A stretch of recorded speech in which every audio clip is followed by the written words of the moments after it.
Hey guys, and welcome back to the HobbyDude 007 channel. We're home from NNL East, and I apologize for not having any of the show coverage up yet, but at the show I encountered a camera issue, and that has carried over to transferring from the camera to the computer. So my apologies there, but I think we've got it worked out. I wanted to take a few minutes today and give you some reflections on NNL East in the next two videos.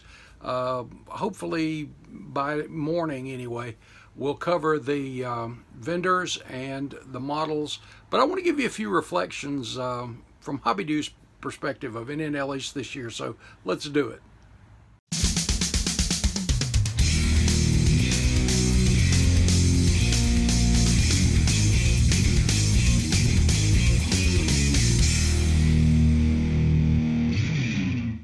Bring your model to life with MCV products.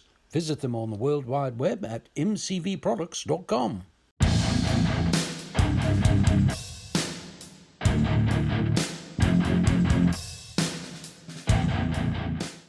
The trek to NNL East this year began early AM Friday morning, and I came up with my buddy Michael Ramp, and we came in style in his Roush package Mustang. And we had a great time of fellowship coming up the road. And every time we looked in the rearview mirror, we were reminded that objects in mirror are losing. We were headed to NNL East, so we knew we were going to win. I got to have one of those for my truck. That is just cool for days. Oh, anyway, we got in the afternoon, and as soon as we got checked into the hotel, went downstairs, and there was already a decent group of folks gathered for the NNL Eats. So we had time to share some moments with some old friends and meet a lot of content creators and folks that I had not met before. And it's, as I have said many times, always great to put a face with those names, and whether subscribers, commenters, anyone. Well, as the night went on, we kind of migrated on over as people started coming into the restaurant there in the hotel. And we all had a meal together, and the fellowship just continued on. And we just had a great time. I was privileged to share a table with my good friends Scott and Heather with SJ Lottery Models, Tom Valenta of Auto Modeler Magazine, and Mike Ramp, along with someone that joined us a little later, and that was my buddy Tim Kalankowitz, who is the editor of Scale Model Enthusiast magazine. So we had a great time, and then as the night went on, we finally called it a night, and got up really early and got to the venue. And I usually try to get to venues early so we can get up toward the front of the line. You don't have the rat race at these big shows that you want to kind of get there early and get in so you can find you a decent spot on the tables. But we got there early and kind of planned it with some other folks so we could have time to fellowship together. And that's another thing. Just as you see here going around the building, there are just so many people. And that time that we're out there, so many people came up, and we got to fellowship with them, other content creators and friends that I haven't seen, some since last year. But it was just an awesome time. And for me, this is one of the joys of this is spending an hour or two just fellowshipping with these guys, catching up, and just having a great time. And after we got in the door, I took this quick video of just the setup, and I got my stuff on the table, ran up on the bleachers, took this video, and then took off to the vendors to get those videoed. So let me turn the camera around. I'll give you a little reflection on the show and the vendors. I want to extend kudos and a personal thank you to all the members and staff of the Tri-State Scale Model Car Club. Let me tell you, these guys did an absolutely outstanding job. I personally appreciate all of the ones that came up, thanked me for coming, and I saw them talking with a lot of other people. So they were expressing their gratitude for the participation. And I tell you, it was something, guys. And you know, in 6.5, 7 hours of showtime, it's tough to see everything because you've got two gigantic vendor rooms, as you're going to see in the next videos. And I apologize in advance, and I'll touch on that again. In the vendor rooms, it was so crowded that I could not, you know, the camera, I don't have x-ray vision on the camera, so you might be blocked by some people, but it was just that packed, that crowded.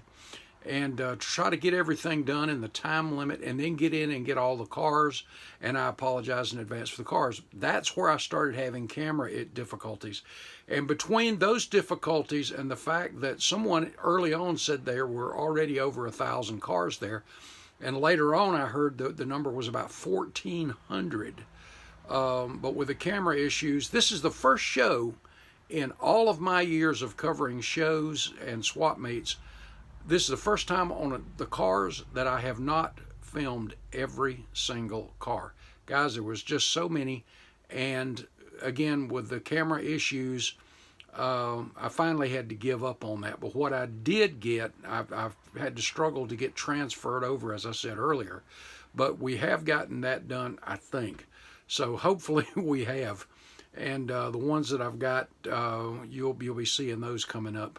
But there are a lot of other content creators that did some absolutely fantastic coverage, and it was really good stuff. Also, I want to share this with you too.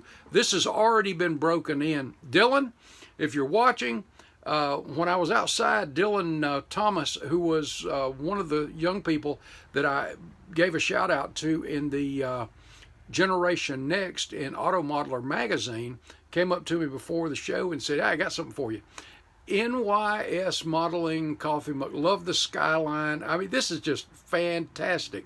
So Dylan, thank you again. It's already been broken in, and you'll be seeing that in some other videos too. I truly appreciate this.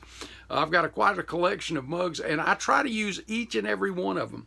But thank you again, Dylan, for that. This was just a fantastic show. If this has not been one on your calendar, you need to put it on there. You need to experience this. It's not just a show, it's an experience. So you need to make sure that you get this on your calendar, and you need to experience it at least once. And that was my original thought, and here I've gone back again and plan on doing it yet again. So it's that kind of great experience. But going to be looking into a new camera, obviously. But it was a lot of fun. All of the people that stopped and said hello and grabbed a picture, and I'll be getting into some of them a little bit later on. But right now, as we go out, I want to show a few pictures of some folks that we got some selfies with and shared some time together. And honestly, not enough time. All of these guys mean so much to me and so much to our community because we are a family, and that's the way I look at it. And I appreciate each and every one of you, and it was such an honor to get to meet so many of you content creators and subscribers, people that comment. Hey, it's such an honor for you to stop and say hi and who you are, and that was just the highlight of the day, really, was to get to spend time in fellowship. Of the cars that were there, great inspiration, guys. Absolutely awesome stuff. There's two things that I picked up as far as inspiration off the table that I got, now there's a thought. I got to do something with that. So kudos to everyone, because everything was inspiring in its own way. And depending on what your genre is, there was something there for everyone, believe me. And the vendors, off the hook, as you will see. Great, great stuff.